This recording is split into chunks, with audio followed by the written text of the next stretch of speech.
श्री राधे राधे। भक्तों, प्रभु के विशेष जो प्रेमी होते हैं उनको संसार के आकर्षण, रुपया पैसा, धन दौलत में प्रेम प्राय नहीं होता है। रमा विलास राम अनुरागी, तजत वमनि जन बड़भागी। बिल्कुल ज्योतिराम जी का जीवन भी ऐसा ही था। और उनका अब संसार से इतना वैराग्य हो गया था कि वकालत छोड़ ही दिया था और माट की जगह मथुरा में रह रहे थे।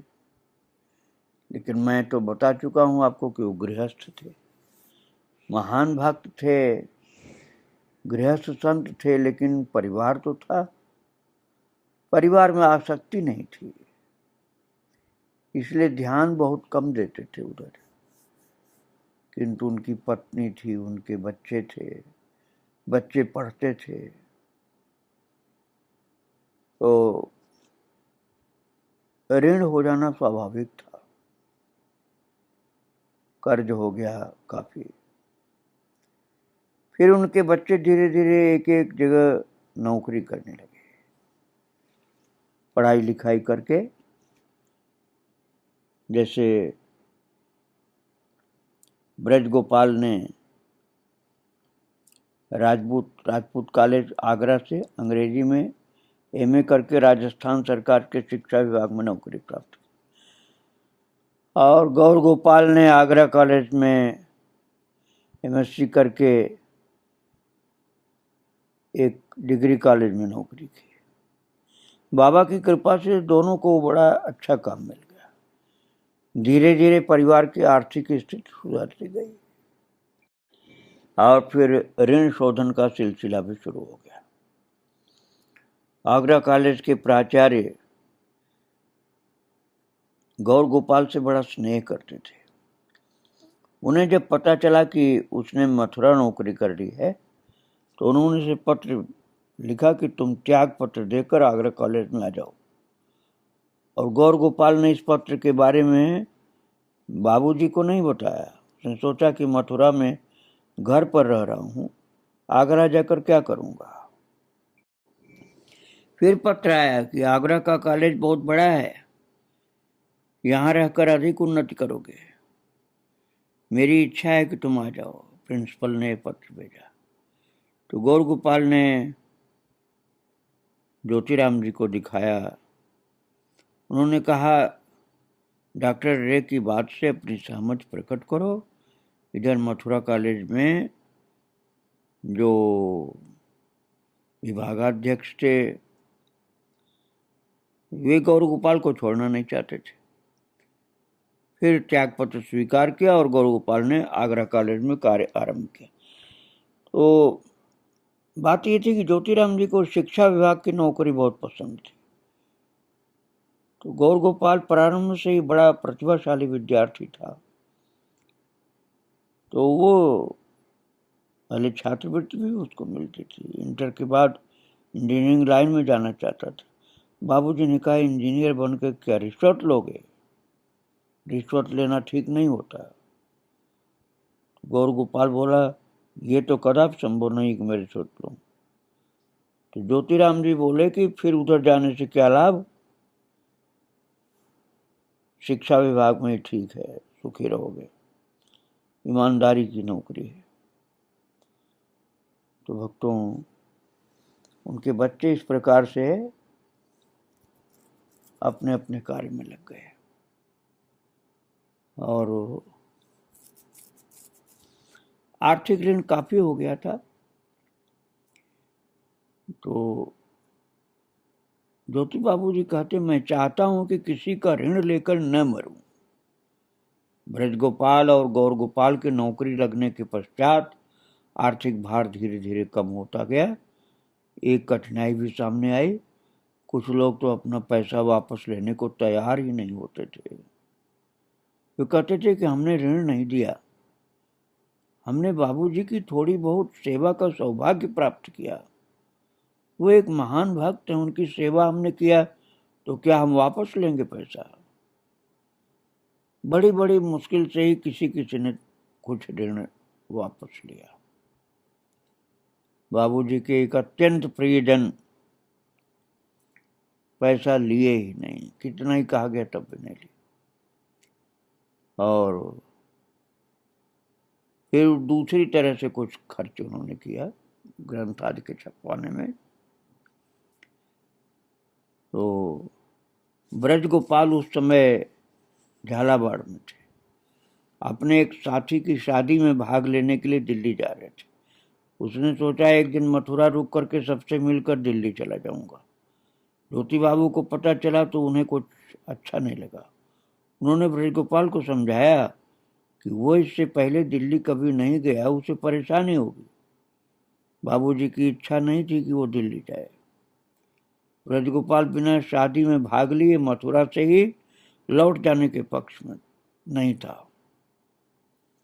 अपने कार्यक्रम में बाबूजी का हस्तक्षेप देखकर उसके मन में कुछ रोष हुआ। उसने न जाने बाबूजी की कैसे कह दिया कि मुझे आदत नहीं है ऐसे। तो इसके आगे उन्होंने थोड़ी डांट लगा दी। ज्योति बाबू अब केवल अपने बच्चों के केवल पिता ही नहीं थे, वे वास्तव में उनका संबंध था ना गुरु के कारण। तो बच्चों के लिए काका गुरु भी थे, पिता भी थे, काका गुरु भी थे। इसलिए वो आध्यात्मिक ढंग से भी संभालते रहते थे। केवल पिता का ही दायित्व तो नहीं था, काका गुरु का भी दायित्व था। तो बच्चों की भक्ति का भी बहुत संभाल करते थे। और उनका बेटा कहता है कि बाबूजी अंतर्मुखी थे, इसलिए कभी कभी बच्चों से भी या घर के किसी से भी बात नहीं करते थे और बाहर के लोगों से भी बहुत कम मिलते थे। ज्यादातर उनका भगवान का ध्यान चलता था। और बाबूजी ने पंडित जी एक थे, उनके लिए गोसाई कह करके संबोधित करते थे। उनका नाम था बालकृष्ण। तो बोले क्या बाबूजी ने उनके माध्यम से ठाकुर जी के आगमन की बेला की सूचना नहीं दी? अपने जीवन के अंतिम दिन तीसरे पहर से ही बाबूजी बाह्य जगत के सारे संपर्क तोड़कर आनंद की स्थिति में पहुंच गए थे। और ठाकुर जी के सानिध्य के अतिरिक्त दूसरी कोई वस्तु उनको आह्लाद देती नहीं थी, बस भगवान के सानिध्य का ही अनुभव रहता था। और एक दिन पंडित मन्नीलाल जी माठ से पधारे। बाबूजी उनसे बड़ी रसिकता से बात कर रहे थे, भगवान के प्रेम की बात। जब कमरे में घुसे, बाबूजी पलंग पर मसरत के सहारे आराम से बैठे। बाबूजी बोले, पंडित मन्नीलाल, रईसों के से ठाठ हैं, केवल पैसा नहीं और सब ठाठ हमारा बहुत। तो दोनों खूब देर तक हंसे, भगवान की कैसी कृपा इस बात का अनुभव करते हुए। कोई काम काज करने के लिए नहीं, भगवान का चिंतन करते रहो। मुझे इसी बीमारी में आनंद का अनुभव होता है। लोग समझते हैं बीमार हूं और मेरा मन ठाकुर जी में लगा रहता है। ऐसी उनकी स्थिति थी। एक जिम्मेदारी कन्या की शादी की थी, वो शादी भी कन्या की करा दिया। और उनके लड़के कहते हैं कि हम लोगों ने एक बार गौर की कि जब भी बाबूजी की इच्छा के विरुद्ध काम हुआ, परेशानियां हुई, असफलता ही हाथ लगी। उनकी अवज्ञा करके उन्हें भी बार बार मानसिक कष्ट पहुंचाए। एक दिन झालावाड़ से ब्रज गोपाल का पत्र आया। उसकी तबीयत बहुत खराब थी। घर से किसी को भेज देने के लिए पत्र लिखा था। बाबूजी की इच्छा थी कि माँ को लेकर के मैं झालावाड़ जाऊं, मोहन एक का कहना है। पर मैंने और राधाचरण भैया ने ऐसा सोचा कि हमारी माँ को परेशानी होगी और वहाँ कामकाज भी विशेष न कर पाएगी, इसलिए छोटी बहन को भेजा और बाबूजी से कुछ कहा नहीं।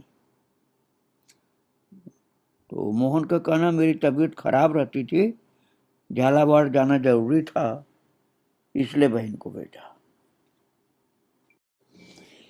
और एक दिन माठ के मास्टर प्यारेलाल जी वकील बाबूजी के पास आए। तो ज्योति बाबू उस समय स्नान कर रहे थे। थोड़ी देर में बड़ी प्रसन्न मुद्रा में कमरे में आए और मास्टर प्यारेलाल का स्वागत करते हुए कहने लगे, चाह गई चिंता मिटी, मनुआ बेपरवाह, जाको कछु न चाहिए, सो ही साहनशाह। तो उन्होंने अपनी आंतरिक स्थिति ही बता दी इस माध्यम से। इस दोहे के माध्यम से ज्योति बाबू ने अपनी आंतरिक स्थिति बता दी कि अब मुझे कोई चाह नहीं है, चिंताओं से मुक्त हूँ और संसार से बेपरवाह हूँ और मुझे प्रभु ने शहंशाह बना रखा है। ये उनकी आंतरिक स्थिति ज्योति बाबू की, वो उन्होंने बताया। और फिर भक्ति के रस का आनंद लेते हुए बोले, सुखी मीन जह नीर अगाधा, जिम हरि शरण एको बाधा। उनके बेटे मोहन का कहना है कि बाबूजी की बातें सुनकर मुझे कोई आश्चर्य नहीं होता था, क्योंकि मैंने महात्मा शिशिर कुमार घोष के विषय में बहुत कुछ सुन रखा था। वे गृहस्थी के जल में कमलवत रहते थे, आदर्श गृहस्थ भक्त थे। यदि गुरु कृपा से बाबूजी की भी यही स्थिति थी तो आश्चर्य क्या। अर्थात उनके गुरुदेव की कृपा से ये भी जल में कमलवत रहते थे। और एक बार उनके बेटे लोग जब माठ में थे तो श्री हरि सिंह राधाचरण भैया, आज बहुत से लोग गोवर्धन परिक्रमा के लिए गए थे। मोहन कहते हैं कि मैंने जाना चाहा तो बाबूजी बोले, इन्हें जाने दो, तुम मेरे साथ चलना। इसके बाद कई वर्ष बीत गए और मैं शायद इस बात को भूल गया। एक बार ठाकुर स्वरूप सिंह मथुरा आए तो बाबूजी ने गोवर्धन परिक्रमा का प्रस्ताव रखा और बाबूजी, ठाकुर साहब और मोहन का कहना कि मैं, तीनों जने शाम के समय गोवर्धन पहुंचे और धर्मशाला में रुके। तो ज्योति बाबू परिक्रमा करने नहीं गए और 3 लोग गए थे ना, तो 2 ही लोग गए परिक्रमा में और आधी परिक्रमा उसी दिन रात में की, शेष सुबह पूरी की। और मोहन कहता है कि जब हम परिक्रमा पूरी करके लौटे तो बाबूजी मुस्कुराते हुए बोले, देखो तुम एक परिक्रमा करके आए हो, मैंने 7 परिक्रमा की। तो मोहन ने पूछा कि तो कैसे, आप तो गए नहीं तो 7 परिक्रमा कहाँ से किए। इस पर वो बोले, इस धर्मशाला में तुलसी जी के थामले में एक गोवर्धन शिला के रूप में गिरिराज जी महाराज विराजमान है, मैंने उन्हीं की 7 परिक्रमाएं की हैं। पहली बात तो ये थी कि बाबूजी की दृष्टि में साक्षात गोवर्धन और उस शिला में कोई अंतर नहीं था। दूसरी बात, उन्होंने गोवर्धन आ करके जो बहुत वर्षों पहले कहा था कि मेरे साथ चलना गोवर्धन, उस बात को पूर्ण किया। तो भविष्य की बात उनको जैसे पता थी, इसलिए बेटे की गोवर्धन की वाली इच्छा पूरी की। भक्तों, गुरु वियोग में और संतों के वियोग में श्रद्धावान भक्तों को कष्ट हो जाता है, और ज्योतिराम जी की स्थिति यही थी। गुरुदेव रामदास बाबा और गुरु भाई, गुरु के ही समान जिनको मानते थे, गौरांग दास जी, इन दोनों लोगों के जाने के बाद ज्योति बाबू बड़े मर्माहत से हो गए थे। शरीर जैसे अंदर से चूर चूर हो गया था। उन दोनों महापुरुषों की कृपा का अनुभव तो प्रतिक्षण करते थे, पर उनके न रहने की बात को लेकर वे अपने को अजीब स्थिति में रखते थे। वैराग्य था संसार से, अब केवल संतों की, भगवान की याद आती थी। एक बार उन्होंने कहा, अजीब स्थिति है, न तो यह प्रतीत होता है कि बाबा मौजूद हैं और न यही प्रतीत होता है कि बाबा चले गए। ठाकुर सेवा के प्रति ज्योति बाबू का विशेष लक्ष्य रहता था। 2 पुष्प मालाएं, कुछ पुष्प और तुलसी ठाकुर जी के लिए नित्य आरती स्नान के पश्चात ज्योति बाबू जी ठाकुर जी के मंदिर में जा करके चरणामृत आदि लेते थे। एक दिन एक आश्चर्यजनक घटना घटी। मोहन ठाकुर जी की पुष्प मालाएं अर्पित करना भूल गया, वे रखी रह गई। और कोई घंटे भर बाद बाजना से उसकी बहन आई। उन्होंने सबसे पहले गोपाल जी निकाले और कहा, लो भाई, इन्हें भी अपने ठाकुर जी के सिंहासन पर विराजमान करो। और गोपाल जैसे ही अपनी बहन के गोपाल जी को अपने गोपाल जी के पास विराजमान किया, तब उसकी दृष्टि उन फूल मालाओं पर पड़ी और वो चौंक गया कि मेरे मन में आया कि आज ठाकुर जी की मालाएं पहले इसलिए धारण नहीं की कि उन्हें अपने मेहमान की प्रतीक्षा थी। रोजाना पहना देता था, भगवान को माला आज नहीं पहनाया। तो उसके समझ में आया कि मेहमान आ रहे थे, इसलिए ठाकुर जी ने माला नहीं पहनी आज, कि वो आ जाएं तब पहनेंगे। पहले मेहमान का पुष्पमाला से स्वागत करेंगे, तभी तो स्वयं धारण करेंगे। ठाकुर जी की ये लीला देख करके सभी को बड़ा आश्चर्य हुआ और हर्ष भी हुआ कि प्रभु रोजाना माला पहन लेते थे, आज इंतजार करते रहे कि आ रहे हैं हमारे मेहमान। और जब ज्योति बाबू को बताया तो उन्हें भी सोच करके बड़ा संतोष हुआ कि घर में ठाकुर सेवा ठीक चल रही है और ठाकुर सेवा, भगवान सेवा अपनी ग्रहण कर रहे हैं भक्तों से। एक दिन एक महात्मा पधारे। उन्होंने अपने सेव्य शालिग्राम मोहन को देते हुए बोले, इनका अभिषेक कराओ। तो ज्योति बाबू ने पूछा, गंगा जल, शहद आदि है? तो मोहन ने कहा, सभी चीजें हैं। घर में बूरा और बेसन के पात्र एक ही स्थान पर रखे थे, तो बूरे की जगह बेसन उठा लिया और बड़ी प्रसन्नता के साथ शालिग्राम को अभिषेक कराया और पंचामृत सबसे पहले उन महात्मा को दे दिया। वे पीते ही बोले, अरे ये तो फीका है, क्योंकि बूरा तो डाला नहीं था। बूरा अर्थात चीनी का पाउडर डाला ही नहीं था, और डाला क्या था? बेसन।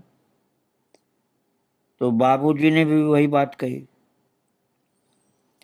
तो मोहन ने जोर देकर कहा, ऐसा नहीं हो सकता है कि वो मिठाई न हो, मैंने अपने हाथ से बूरा डाला है। तो फिर भी नीचे उतर करके गए और पात्र को अच्छी तरह देखा तो होश आया कि अरे ये तो बेसन है। तो ये देखकर आश्चर्य हुआ कि हाथ के स्पर्श से भी मुझे इस बात का आभास तक नहीं हुआ कि बेसन है। होता भी कैसे? ये व्यवस्था स्वयं ठाकुर जी ने जो की थी। बाबूजी को बताया तो मुस्कुरा कर बोले, तुम सोचते हो कि भूल हो गई। भूल नहीं है, ये शालिग्राम जी बड़े विरक्त हैं, तभी ये योग बना है। महात्मा जी बोले, हाँ ये बात सही है, इनका वैरागी स्वभाव है। फिर बाबूजी ने बताया कि शालिग्राम कई प्रकार के होते हैं, कुछ धन देने वाले, कुछ विद्या देने वाले, कुछ विलासी और कुछ बैरागी। ये बैरागी शालिग्राम है, इसलिए इन्होंने बुरा नहीं खाया। एक बार ज्योति बाबू ने बड़े व्याकुल भाव से कहा, लोग कब समझेंगे कि दूसरों को सुख पहुंचाने में कितना सुख है। इस संबंध में ऐसे भाव से बोलते थे। 4 वेद 6 शास्त्र में बात मिली है दोय, दुख दीने दुख होत है, सुख दीने सुख होय। इसलिए ज्योति बाबू अपने बच्चों को और अपने प्रेमियों को सदा दूसरों को सुख पहुंचाने में अर्थात परोपकार करने में बड़े भाव से लगाया करते थे। ज्योति बाबू का बेटा मोहन कहता है कि एक बार हमारे गुरु भाई सनातन बाबा ने आकर ज्योति बाबू से कहा, श्रीनिवास आचार्य प्रभु का चरित्र आपको सुनाने की बड़ी इच्छा है। तो बाबूजी ने कहा, ये तो बड़ी सुंदर बात है, अवश्य सुनाइए। पाठ के लिए शाम का समय निश्चित किया गया। बाबा सनातन दास जी आने लगे और पहले चंदन तुलसी से ग्रंथ पूजन करते, फिर थोड़ी देर करताल लेकर कीर्तन करते। पाठ आरंभ होता। श्रोताओं में एक थे ज्योति बाबूजी और दूसरा उनका बेटा। बड़ा आनंद आता और 4-5 सप्ताह तक ये पाठ चला। पाठ की अवधि में गोविंद दास जी का एक पद सामने आया, आज विपिने आवत कान, आज विपिने आवत कान। और बाबूजी ने बताया कि ये पद बाबा को बड़ा प्रिय था, गौरांग दास जी को, और उससे गाया करते थे। प्रभु की कृपा से घर बैठे ही श्रीनिवास आचार्य प्रभु का चरित्र सुनने को मिला। परम सौभाग्य की बात थी। बातें कि ज्योति बाबू और उनका पूरा परिवार भक्तों के चरित्र का, संतों के चरित्र का बड़ा प्रेमी था और अब भी हैं। ज्योति बाबू तो शरीर से नहीं है, लेकिन उनके बेटे लोग बहुत प्रेमी हैं संत चरित्र के। और प्रभु की कृपा से भक्ति आश्रम चैनल पर भी जो संत चरित्र सुनाया जाता है वो लोग सब सुनते हैं। और मोहन का कहना है कि एक बार मेरा स्वास्थ्य खराब हो गया, पर मैं दवाइयाँ नहीं खाता था। मार्च में मैंने प्राकृतिक चिकित्सा संबंधी पुस्तकें पढ़ी थी और कुछ प्राकृतिक चिकित्सकों के संपर्क में आया। मन में ये बात दृढ़ता से बैठ गई थी कि दवाइयाँ, इंजेक्शन आज सदा हानि करते हैं, रोग बढ़ता है। और बहुत दिन तक प्राकृतिक चिकित्सा की, पर मुझे कोई लाभ नहीं हुआ। तो बाबूजी ने अनेक बार समझाया कि मैं दवा खाऊं, पर मैंने इनकी बात नहीं मानी। मथुरा पहुंचने के बाद वह मुझे अपने साथ आगरा डॉक्टर व्यास के पास ले गए। उन्होंने बहुत सी दवाइयां अपने पास से दी, पर मैंने अपना हठ नहीं छोड़ा और वो अवसर भी खो दिया। बाबूजी को मेरे हठ के कारण बड़ा असंतोष और मानसिक संताप रहा। बाबूजी की कृपा से जो मेरी पारमार्थिक उन्नति हुई थी वो धीरे धीरे नष्ट होने लगी और मन ही मन में छटपटाने लगा। तो एक दिन मैंने बाबूजी से कहा, सुनते महापुरुष किसी का अपराध नहीं लेते, आपने मेरी गलती पर ध्यान क्यों नहीं दिया? और मेरी ये दुर्गति क्यों हो रही है? आपने कृपा नहीं की मेरे ऊपर। और उन्होंने कहा तुमने रामचरितमानस का पाठ किया है? मैंने कहा बहुत पहले किया था। बोले एक बार फिर पढ़ो। तो उनका बेटा मोहन कहता है कि मैंने सोचा कि शायद मेरे प्रश्न का उत्तर रामायण में मिलेगा। मैंने बड़ी उत्सुकता से रामायण का पाठ शुरू कर दिया और मेरा अनुमान ठीक निकला। मैं कई दिन तक रामायण पाठ करता रहा। फिर एक दिन एक स्थान पर ये चौपाई आई, अतिशय रगड़ करे जो कोई, अनल प्रकट चंदन ते हुई। तो चौपाई पढ़ते ही मुझे लगा कि यही मेरे प्रश्न का उत्तर है। वास्तव में मैंने बाबूजी की बड़ी अवज्ञा की थी और उन्होंने बहुत सहन किया था। जब वो असह्य हो गई तो उसका परिणाम सामने आ गया। और जिस दिन ये चौपाई पढ़ी उसी दिन शाम को अंतर्यामी बाबूजी हंसते हुए बोले, हो गया रामायण पाठ? इसका सीधा अर्थ यही था कि उन्हें पता चल गया कि मैं उस चौपाई तक पहुंच गया हूं और अब आगे पढ़ने की आवश्यकता नहीं है। तो मोहन का कहना है कि मैंने सहम कर उत्तर दिया, हाँ, वास्तव में गुरु वर्ग की आज्ञा पालन ही सबसे बड़ा धर्म, कर्म और भजन है। बच्चे उनको गुरु भी मानते थे महाराज। उनके बेटे आप भी हैं, वो लोग अपने गुरुदेव का ही स्वरूप मानते थे अपने पिताजी को, क्योंकि बहुत महान भक्त थे और संतों के रंग में रंगे हुए थे। तो उनके चरित्र को आगे फिर आप सुनेंगे। आज इन सब भक्तों, संतों और इनके आराध्य को प्रणाम करके यही विराम दे रहा हूँ। श्री राधे राधे, जय श्री राधे।